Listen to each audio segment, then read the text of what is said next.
Hello students, स्वागत है एक बार आपका फिर से। हम लोग पढ़ रहे हैं कक्षा 11 के रसायन विज्ञान में ऑर्गेनिक पोर्शन को। अध्याय नंबर 12 है कार्बनिक रसायन, कुछ आधारभूत सिद्धांत तथा तकनीकें। और आज लेक्चर नंबर 13 होगा। आज की टॉपिक क्या है? देखो, आज की टॉपिक में हम लोग पढ़ेंगे सहसंयोजक आबंध का विदलन या सहसंयोजक बंध का विदलन, fusion of covalent bond. Students, ये पहले से आप लोगों को पता है कि ऑर्गेनिक केमिस्ट्री में ऑर्गेनिक कंपाउंड्स के साथ होने वाली अधिकांश अभिक्रियाएं सहसंयोजी होती हैं। पुराने सहसंयोजक बंध टूटते हैं, नए सहसंयोजक बंध बनते हैं। तो इन अभिक्रियाओं की गति या रेट जो है धीमी होती है, स्लो होती है अपेक्षाकृत आयनिक अभिक्रियाओं के। आयनिक अभिक्रियाएं कैसे होती हैं? इनऑर्गेनिक केमिस्ट्री वाले बहुत फास्ट गति से होती हैं क्योंकि उनमें आयंस भाग लेते हैं। लेकिन यहाँ कार्बनिक रसायन में होने वाली अभिक्रियाएं बहुत मंद गति से होती हैं, कुछ तो बहुत मंद गति से। तो पहले हम ये बता दें सहसंयोजक आबंध है क्या। इसको पहले से आप लोग जान रहे हैं, केमिकल बॉन्डिंग में पढ़ चुके हैं, लेकिन एक बार फिर से याद दिला दूं सहसंयोजक बंध बनता कैसे है। देखो, एक एग्जाम्पल ले रहे हैं HCl का बनना। HCl कैसे बनता है?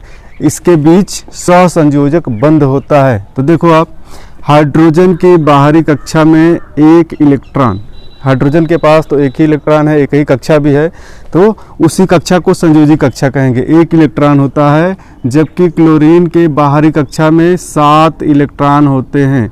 क्लोरीन के लिए जो वैलेंस शेल है उसमें इलेक्ट्रॉनों की संख्या होती है 7। अब क्या करते हैं, दोनों आपस में एक एक इलेक्ट्रॉन की शेयरिंग करते हैं। एक हाइड्रोजन का इलेक्ट्रॉन और एक क्लोरीन का इलेक्ट्रॉन आपस में साझा करेगा, या क्लोरीन का इलेक्ट्रॉन या हाइड्रोजन का इलेक्ट्रॉन, और इस इलेक्ट्रॉन पे दोनों कमांड रखते हैं अपना, और इस तरह से एक सहसंयोजक बंध का निर्माण होता है। तो सहसंयोजक बंध में जो बॉन्ड दिखाया जाता है, इस बॉन्ड में 2 इलेक्ट्रॉन इन्वॉल्व होते हैं, एक हाइड्रोजन के लिए यहाँ और दूसरा क्लोरीन के लिए। ठीक है, तो जो भी 2 एटम्स के मध्य ये कोवैलेंट बॉन्ड बनता है उसमें 2 इलेक्ट्रॉन होते हैं, और दोनों इलेक्ट्रॉन दोनों परमाणुओं के होते हैं। ठीक है, अगर डबल बॉन्ड बनता है तो इसी तरह 4 इलेक्ट्रॉन, ट्रिपल बॉन्ड बनता है तो इसी तरह से 6 इलेक्ट्रॉन भाग लेते हैं। ठीक है, तो यहाँ आप देखो, यहाँ बता दूं मैं कि ये बॉन्ड टूटेगा जब, चूँकि ऑर्गेनिक रिएक्शंस में पुराने बॉन्ड टूटते हैं, कुछ नए बॉन्ड बनते हैं। तो बॉन्ड टूटेगा तो क्या क्या घटनाएं संभव हैं, इन्हीं पे आज फोकस करना है, इन्हीं को समझना है। और यही टॉपिक है सहसंयोजक आबंध का विदलन, सहसंयोजक बंध का टूटना। सहसंयोजक बंध टूटेगा तो कैसे टूटेगा? जो शेयरिंग वाले इलेक्ट्रॉन्स हैं किसके पास जाएंगे, तो इसी को पढ़ेंगे। चलो देखो, मान लो यहाँ देखो, क्लोरीन एक अधिक ऋण विद्युतीय तत्व है और हाइड्रोजन क्लोरीन की अपेक्षा कम ऋण विद्युतीय है। ये मोर इलेक्ट्रोनेगेटिव, ये लेस इलेक्ट्रोनेगेटिव। अर्थात यह क्या करता है, शेयरिंग वाले इलेक्ट्रॉनों को अपनी तरफ खींचे रखता है। ठीक है, शेयरिंग वाले इलेक्ट्रॉनों को क्लोरीन अपनी तरफ खींचे रखता है, और यहाँ जब बॉन्ड टूटता है तो दोनों ही इलेक्ट्रॉन शेयरिंग वाले मोस्ट इलेक्ट्रोनेगेटिव एलिमेंट एटम के पास चले जाते हैं। तो यहाँ अगर यह बंध टूटेगा तो ये दोनों के दोनों इलेक्ट्रॉन कहाँ होंगे? क्लोरीन के पास, और इस तरह से हाइड्रोजन पे पॉजिटिव चार्ज और क्लोरीन पे नेगेटिव चार्ज आ जाएगा।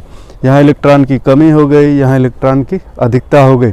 अब देखो, इस तरह अगर बंध टूटता है तो इसको हम कहते हैं विसमांशी विदलन। विसमांशी विदलन अर्थात हेटेरोलिटिक डिवीजन। और एक दूसरी पॉसिबिलिटी है, अगर दोनों परमाणुओं की इलेक्ट्रोनेगेटिविटी सेम है, जो बॉन्ड बनाए हैं, कोवैलेंट बॉन्ड बनाए हैं, तो इस केस में क्या होता है, शेयरिंग के दोनों इलेक्ट्रॉन्स जो हैं दोनों परमाणुओं के पास चले जाते हैं जब यह बंध टूटता है, जब यह बॉन्ड ब्रेक होता है। तो इस केस में क्या बनेगा? देखो, इस केस में एक एक इलेक्ट्रॉन दोनों परमाणुओं के पास आ चुके हैं। इस केस में जो नई स्पीसीज बनती है उसका नाम है फ्री रेडिकल या मुक्त मूलक, मुक्त मूलक या फ्री रेडिकल, फ्री रेडिकल। ठीक है, हेटेरोलिटिक डिवीजन के दौरान जो नई स्पीसीज बनती हैं इसमें एक धनायन होता है, धनायन। और अगर यह कार्बन है, चूंकि ऑर्गेनिक रिएक्शंस में कार्बन कार्बन भाग लेते हैं, तो अगर कार्बन के ऊपर पॉजिटिव चार्ज आ रहा है तो उसका नाम होगा कार्बधनायन, कार्बधनायन या कार्बोकेटायन, कार्बोकेटायन।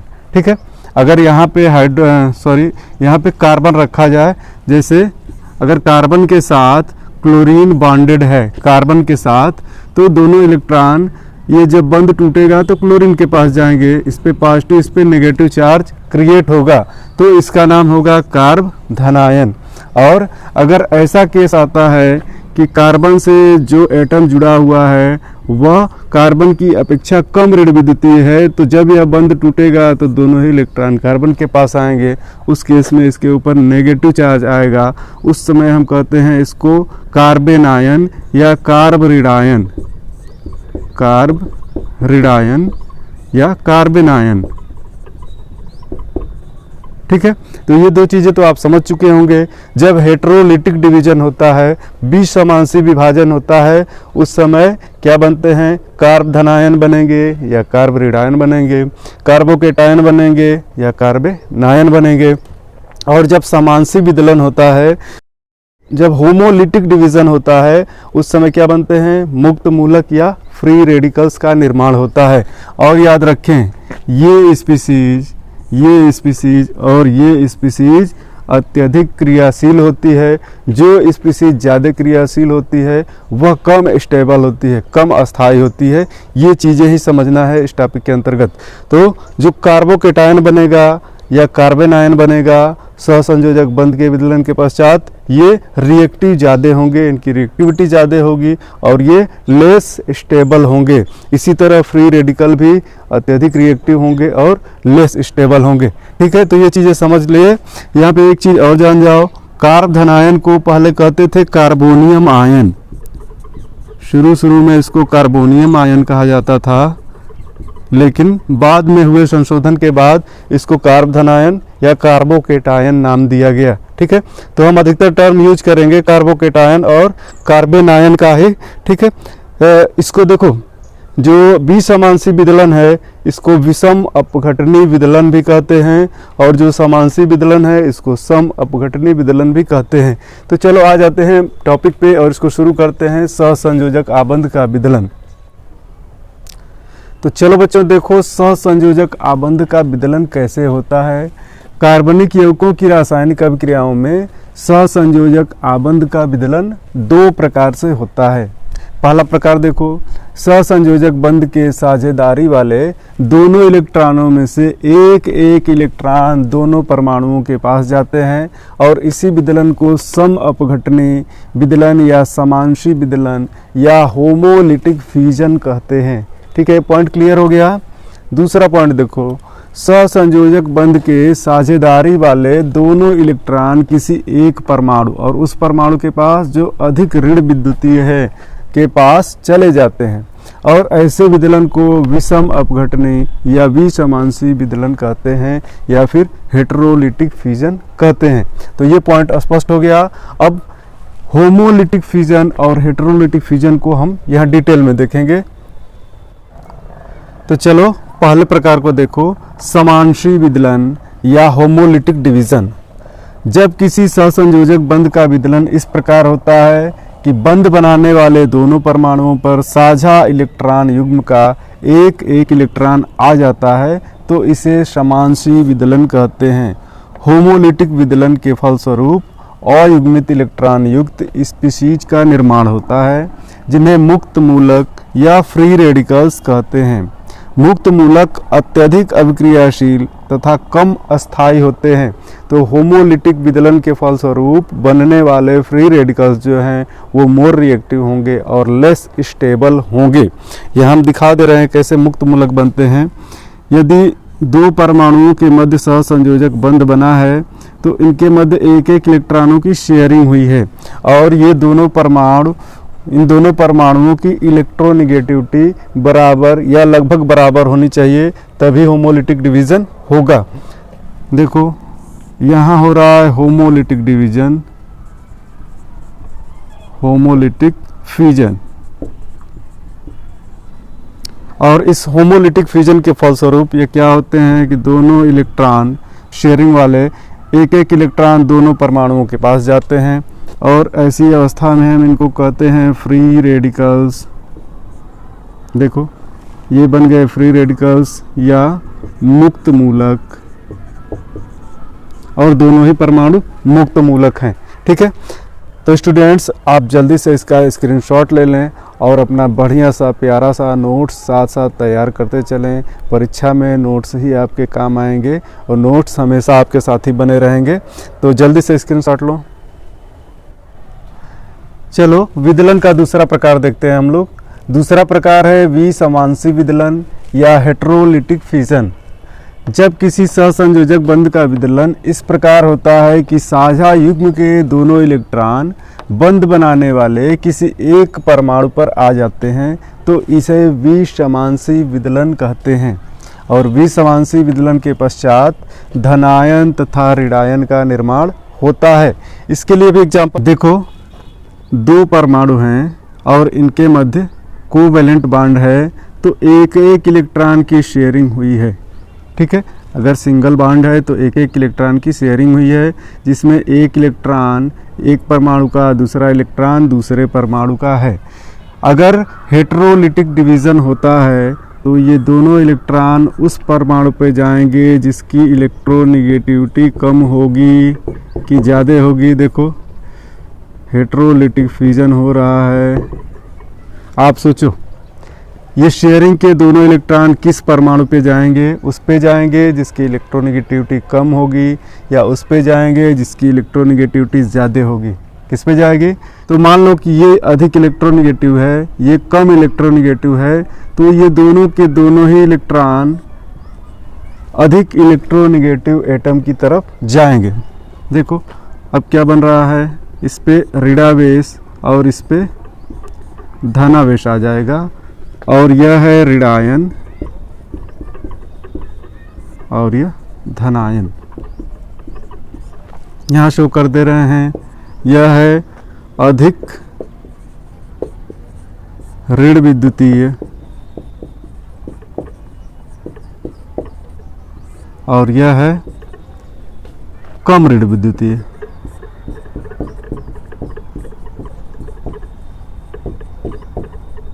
तो इसकी अपेक्षा यह परमाणु कम ऋण विद्युतीय है, इसलिए शेयरिंग के दोनों इलेक्ट्रॉन अधिक ऋण विद्युतीय परमाणु की तरफ आ जा रहे हैं। और जब दो इलेक्ट्रॉन इस पर आ जा रहे हैं तो एक इलेक्ट्रॉन की अधिकता हो जा रही है, जिसके कारण इस पर एकल negative charge, single negative charge और इस पर सिंगल पॉजिटिव चार्ज क्रिएट हो रहा है। इसको ऋणायन और इसको धनायन कहेंगे। अगर इस स्थान पे कार्बन होगा तो यह कार्बन आयन कहलाएगा। अगर इस स्थान पे कार्बन होगा तो यह कार्बोकेटायन कहलाएगा। तो अब हम लोग पढ़ेंगे कार्बन आयन और कार्बोकेटायन को। तो पहले आप इसका भी स्क्रीनशॉट लो। तो चलो कार्बोकेटायन को देखो, वह रासायनिक स्पीसीज जिसमें एक धनावेशित कार्बन केंद्र होता है कार्ब धनायन या कार्बोकेटायन कहलाती है। CX बंध के विसमांशी विदलन द्वारा कार्ब धनायन का निर्माण होता है। कार्ब धनायन अत्यधिक अस्थायी तथा क्रियाशील स्पीसीज हैं। देखो CX बंध जब विभाजित होता है, विदलित होता है, और CX में C तो कार्बन है ही, X जो है एक अधिक ऋण विद्युतीय तत्व है, और अधिक ऋण विद्युतीय तत्व में यह हैलोजन तत्व है। ठीक है, तो CX बंध का जब विदलन होगा तो उस विदलन के फलस्वरूप कार्ब धनायन बनेगा। यहाँ एग्जाम्पल में हम दिखा रहे हैं, देखो आप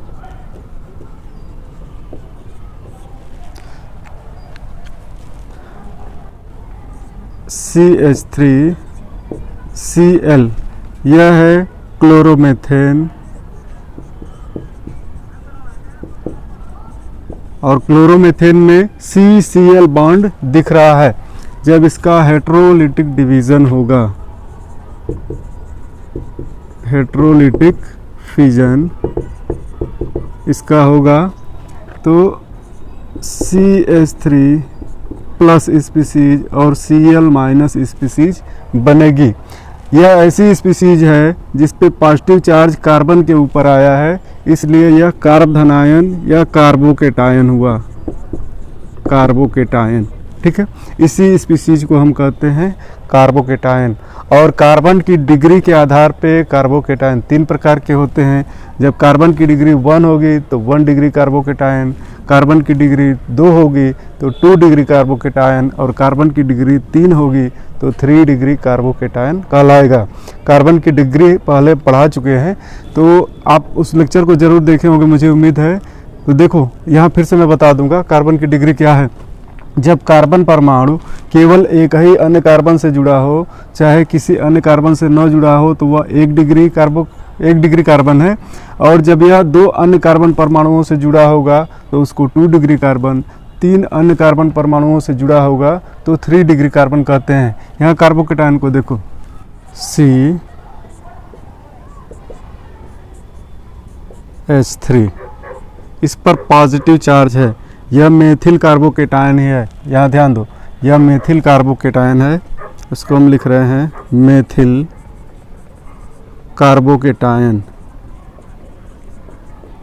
मेथिल कार्बोकेटायन यह 1 डिग्री होता है, 1 डिग्री, क्योंकि किसी भी अन्य कार्बन से यह कार्बन परमाणु नहीं जुड़ा है। अब एक हाइड्रोजन को हम रिप्लेस करेंगे एक मेथिल समूह द्वारा, इस प्रकार से देखो CH3 CH पॉजिटिव चार्ज यहाँ पे है, एक मेथिल समूह लग गया, अर्थात यह कार्बन एक और कार्बन से जुड़ा है, तो यह भी 1 डिग्री कार्बोकेटायन है और यह एथिल कार्बोकेटायन कहलाएगा, एथिल कार्बोकेटायन। यह 1 डिग्री कार्बोकेटायन यह भी है। यह एक भी कार्बन परमाणु से नहीं जुड़ा है, यह कार्बन एक अन्य कार्बन से जुड़ा है, तो दोनों को ही हम 1 डिग्री कार्बोकेटायन कहते हैं। अब देखो एक और हाइड्रोजन को रिप्लेस कर रहा हूँ मेथिल समूह से, CH3 CH3H। यह कार्बन परमाणु 2 अन्य कार्बन परमाणुओं के साथ जुड़ा हुआ है, तो यह 2 डिग्री कार्बोकेटायन होगा। और यह आइसोप्रोपिल कार्बोकेटायन है, आइसोप्रोपिल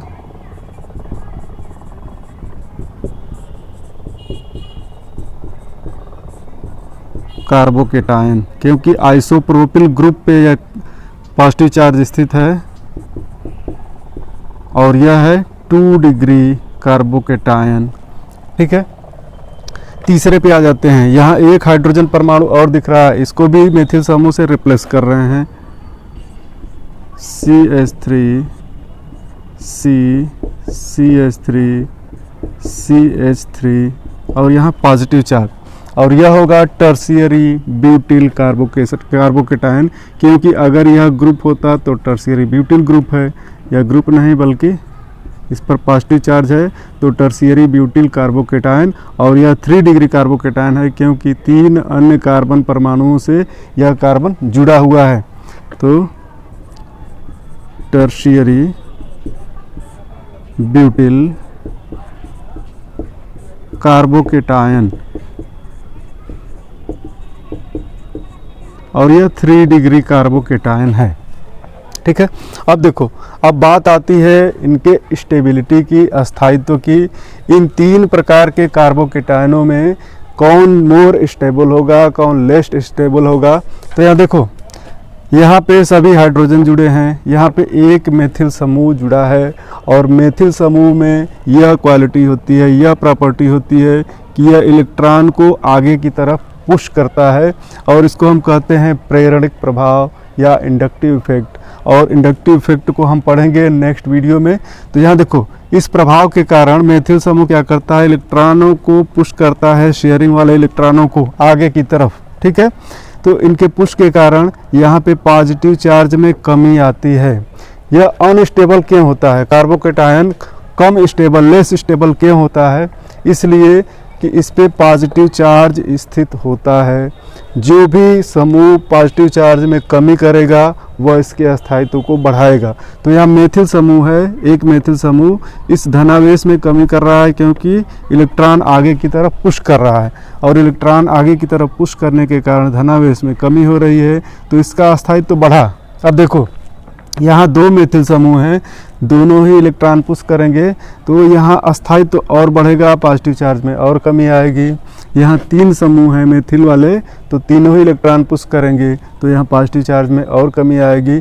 तो 3 डिग्री कार्बोकेटायन सबसे अधिक अस्थायी होता है, उससे कम अस्थायी होता है 2 डिग्री कार्बोकेटायन, उससे कम अस्थायी है एथिल कार्बोकेटायन अर्थात 1 डिग्री, और सबसे कम अस्थायी है मेथिल कार्बोकेटायन, यह भी 1 डिग्री है। तो कार्बोकेटायन का अस्थायित्व तो यहाँ लिख दे रहा हूँ।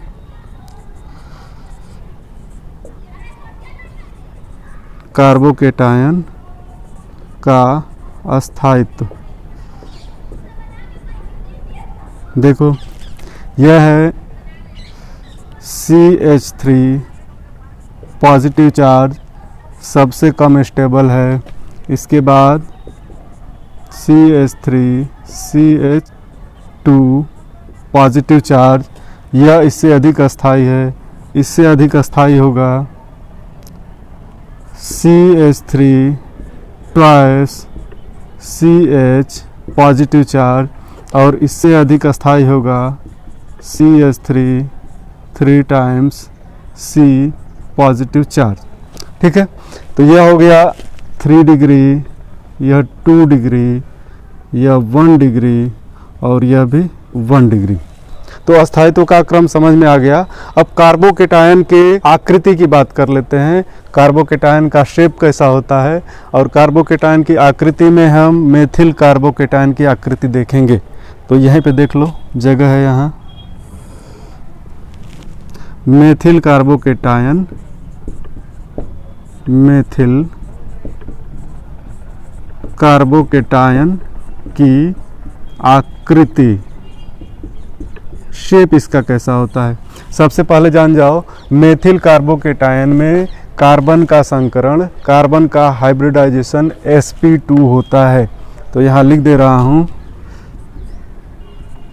CH3 प्लस, मेथिल कार्बोकेटायन में कार्बन sp2 संकरित होता है, sp2 संकरित होता है। और जब sp2 संकरण में हम शेप की बात करते हैं तो शेप होता है ट्राइगोनल प्लेनर। ठीक है, तथा इसकी आकृति त्रिकोणीय समतलीय, समतलीय होती है। इसी को हम बोलते हैं ट्राइगोनल प्लेनर होती है। आकृति को यहाँ दर्शा दे रहा हूँ, देखो sp3 संकरित, कार्बन से sp3 संकरित कक्षक जो होंगे एक त्रिभुज के शेप में लगे होंगे। देखो, तीनों त्रिभुज के तीनों कॉर्नर की तरफ, एक त्रिभुज के तीनों कॉर्नर की तरफ तीनों sp3 संकरित, sp2 संकरित कक्षक दिष्ट होंगे और इन्हीं के साथ हाइड्रोजन परमाणु लगे होंगे। तो यह हो गया CH3। एक इसका कक्षक बच रहा है जो संकरित नहीं होता है और वह इसी के परपेंडिकुलर ऊपर और नीचे के डायरेक्शन में स्थित होता है। यह वैकेंट भी होता है, रिक्त कक्षक होता है। तो इसकी आकृति हो गई त्रिकोणीय समतलीय, ट्राइगोनल प्लेनर, और इस कार्बन के ऊपर हाइब्रिडाइजेशन होता है sp2 प्रकार का। ठीक है, ये चीज़ समझ में आ गई होगी। अब हम चलते हैं कार्बन आयन पर। आप जल्दी से इसका भी स्क्रीनशॉट ले लो। चलो स्टूडेंट्स, कार्बन आयन को देखो, वह रासायनिक स्पीसीज जिसमें एक ऋणावेशित कार्बन केंद्र होता है कार्बन आयन कहलाती है। तो ऐसी स्पीसीज जिसमें कार्बन केंद्र ऋणावेशित होगा कार्बन आयन कहलाएगी।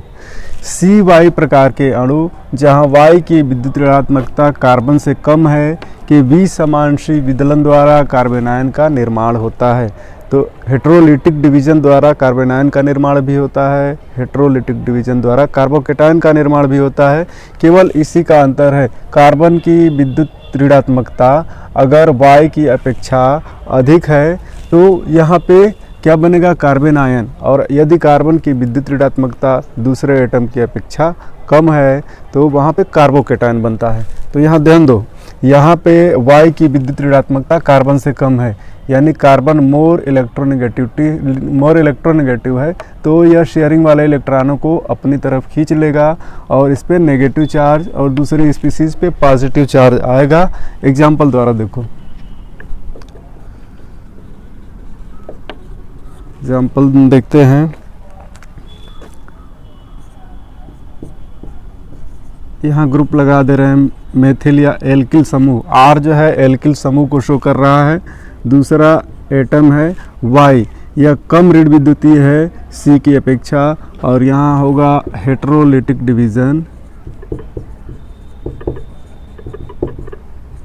या हेटेरोलिटिक फिजन, ठीक है। और इस हेटेरोलिटिक फिजन के फलस्वरूप यहाँ पे कार्बन आयन का निर्माण हो रहा है,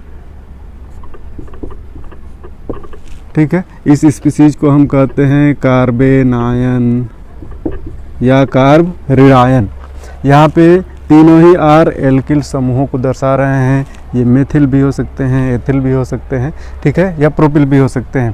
तो चलो यहाँ भी हम देखेंगे कार्बन आयन के प्रकार कार्बन की डिग्री के आधार पर। तो 1 degree carbon ion, 2 degree carbon ion, 3 degree carbon ion इसमें भी होंगे।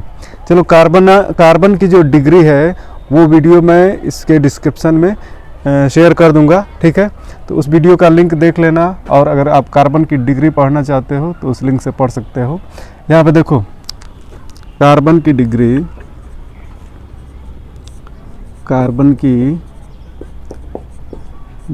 के आधार पर कार्बन आयन 3 प्रकार के होते हैं। 3 प्रकार के होते हैं। जिस तरह से कार्बोकेटायन 3 प्रकार के होते हैं, उसी तरह कार्बन आयन भी 3 प्रकार के होंगे। देखो CH3 के ऊपर अगर नेगेटिव चार्ज है तो यह मेथिल कार्बन आयन है, यह है मेथिल कार्बन आयन, और यह 1 डिग्री है।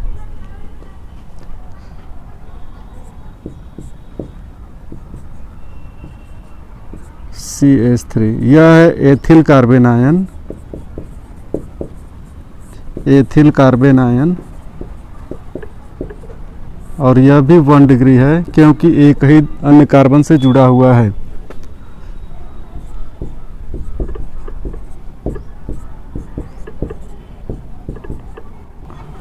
यह है आइसोप्रोपिल कार्बन आयन, और यह है 2 डिग्री, ठीक है। 2 डिग्री क्यों है? क्योंकि सेंटर वाला कार्बन 2 अन्य कार्बन परमाणुओं से जुड़ा हुआ है। यहाँ बना दे रहा हूँ 3 डिग्री कार्बन आयन को, इसके ऊपर नेगेटिव चार्ज है। चूंकि यह कार्बन परमाणु 3 अन्य कार्बन परमाणुओं से जुड़ा है तो यह 3 डिग्री कार्बन आयन है, और इसको हम कहते हैं tertiary butyl carbon ion, tertiary butyl carbon ion. अगर इनके अस्थायित्व की बात करते हैं, इनका अस्थायित्व भी हम यहीं देखेंगे। जब इनके अस्थायित्व की बात करेंगे तो इनके अस्थायित्व का क्रम क्या होगा? मेथिल कार्बन आयन अधिक अस्थायी होगा, या एथिल कार्बन आयन, या आइसोप्रोपिल, या टर्शियरी ब्यूटिल। तो यहाँ पे आप फिर से ध्यान दो, एक मेथिल समूह जुड़ा हुआ है जो इलेक्ट्रॉन पेयर को, शेयरिंग वाले इलेक्ट्रॉन पेयर को कार्बन की तरफ पुश कर रहा है, और इसका अर्थ ये हुआ कार्बन की तरफ इलेक्ट्रॉन पेयर को पुश करने का कि इस कार्बन पे ऋणावेश में और वृद्धि हो रही है। यहाँ पे 2 मेथिल समूह हैं और दोनों के साथ ही प्रेरणिक प्रभाव जुड़ा है, यह दोनों ही इलेक्ट्रॉन पेयर को पुश करते हैं। यहाँ ऋणावेश में और वृद्धि हो रही है। ये कार्बन आयन लेस स्टेबल क्यों हैं? क्योंकि इनके ऊपर ऋणावेश ऑलरेडी स्थित है, और कोई भी ऐसा समूह अगर इनके साथ इलेक्ट्रॉन पेयर पुश कर रहा है और ऋणावेश में और वृद्धि कर रहा है, अर्थात वो इनकी स्टेबिलिटी को कम कर रहा है। तो इसी कारण जो 3 डिग्री कार्बन आयन होते हैं ये सबसे कम अस्थायी और 2 डिग्री उससे अधिक अस्थाई, 1 डिग्री सबसे अधिक अस्थाई होंगे। और 1 डिग्री में मेथिल कार्बन आयन जो है एथिल कार्बन आयन की अपेक्षा अधिक अस्थाई होगा। तो चलो आप यहाँ देखो स्टेबिलिटी का क्रम बना दे रहे हैं, अस्थायित्व का क्रम, कार्बन आयनों के अस्थायित्व का यह क्रम है। देखो आप यहाँ, यह मेथिल कार्बन आयन है जो सबसे अधिक अस्थाई है, 1 डिग्री है।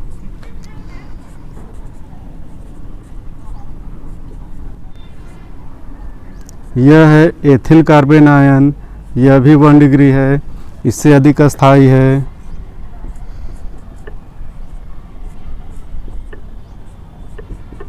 यह है आइसोप्रोपिल कार्बन आयन जो 2 डिग्री है और इससे कम अस्थाई है।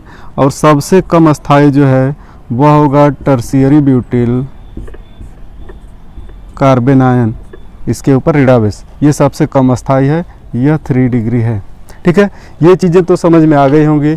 अब इसके भी आकृति की बात कर लेते हैं, कार्बन आयन की आकृति के बारे में बात कर लेते हैं।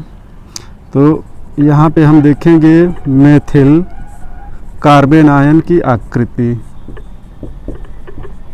मेथिल कार्बन आयन की आकृति। स्टूडेंट्स, यहाँ एक बात मैं आप लोगों से कहना चाहूँगा, ये जो मैं नोट्स दे रहा हूँ आपको, ये कंप्लीट नोट्स हैं, इसके अलावा अन्य किसी भी नोट्स की ज़रूरत नहीं पड़ेगी। इसीलिए मैं बार बार कहता हूँ कि आप अपने नोट्स तैयार करते चलें, स्क्रीनशॉट लेते हैं तो वहाँ से आपके नोटबुक में नोट करने में आसानी होती है। इसलिए बार बार कहता हूँ कि स्क्रीनशॉट लेते चलें और नोट्स साथ साथ बनाते चलें।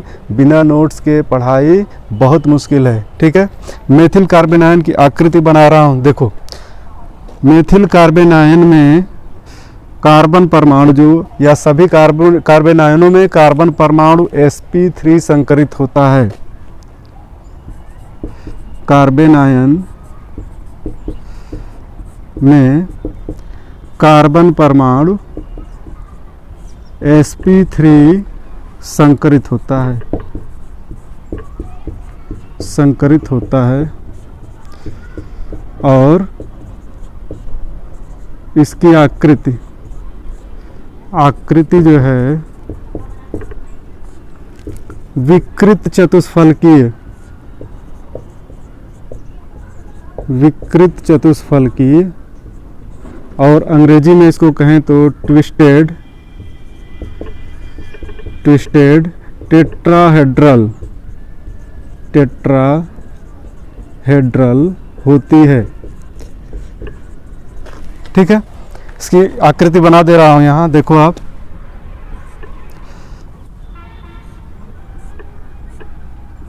ये हैं 3 हाइड्रोजन परमाणु और 1 इलेक्ट्रॉन पेयर की अधिकता है। ठीक ना, इस पे तो ये क्या कर रहे हैं, ये इलेक्ट्रॉन, ये लोन पेयर है, लोन पेयर शेष को पुश कर रहा है। तो जो बॉन्ड एंगल होती है CH के मध्य, HCH बॉन्ड एंगल की अगर बात करें तो 109 डिग्री 28 मिनट से कम हो जाता है। इसीलिए इसको कहते हैं विकृत चतुष्फलकीय या ट्विस्टेड टेट्राहेड्रल।